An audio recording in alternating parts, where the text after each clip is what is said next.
The Glow is a gentle card showing a delicate, fairy-like being. The kanji character on the top of this card is Akari, meaning lamp or light in Japanese. This card is only used once in the anime and is captured during the summer festival at the Tsukimine Shrine. However, in the original manga, Sakura sees the card in a prophetic dream, where she found herself at the festival. Either way, this card's chief ability is the production of lights and glows, often shown scattered, such as that of fireflies. The properties of bioluminescence in nature have lent themselves well to folklore and belief, and we can see a glowing flower upon the card, the only part of the image of which is not in black and white. Indeed, the presence of luminescent flora and animals have long been seen as the lights of spirits and fairies, such as the will-o'-the-wisp or ghost lights, known to lead nighttime wanderers astray or lure them into the spaces of the fairy folk, such as passing through a mushroom circle known as a fairy ring. These origins of encounters with bioluminescent phenomena have shown up in the name of the process of their light. Luciferin, from the Latin lucem ferre or light bearer. The god Lucifer, long associated with the devil by the writings of contemporary Christians, carries a name associated with enlightenment, the planet Venus, and the bringing of light, such as in his name. The morning star. Even today, an encounter with a luminescent being, such as a firefly, can evoke a mystical sensation. And when we think that there are sea creatures dwelling deep in the ocean, of whom naturally glow in the deep darkness of the waves, it is not hard to see how our ancestors were moved by this type of natural phenomena. The overall being on the Glow card resembles what could be described as a sylph. This is a type of nature elemental imagined by the alchemist Paracelsus as a being of the air. When sylphs were depicted in Alexander Pope's book The Rape of the Lock, their light and airy quality was depicted by fluttering wings, and thus it is thought that this is perhaps the first ever depiction of fairy-like beings with wings.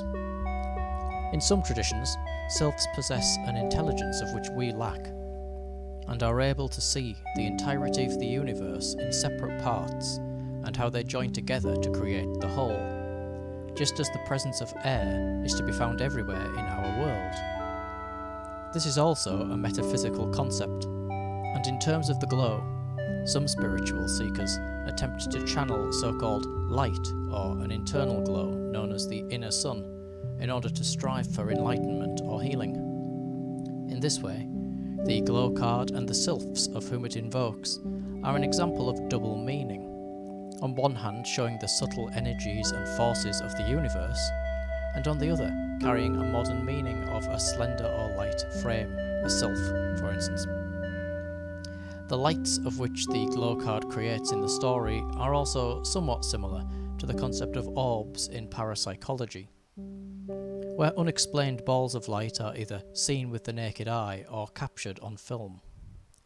Although dismissed as dust or insects by their critics, researchers of orbs note how these odd accumulations of light appear to interact with the physical world and radiate from certain environments.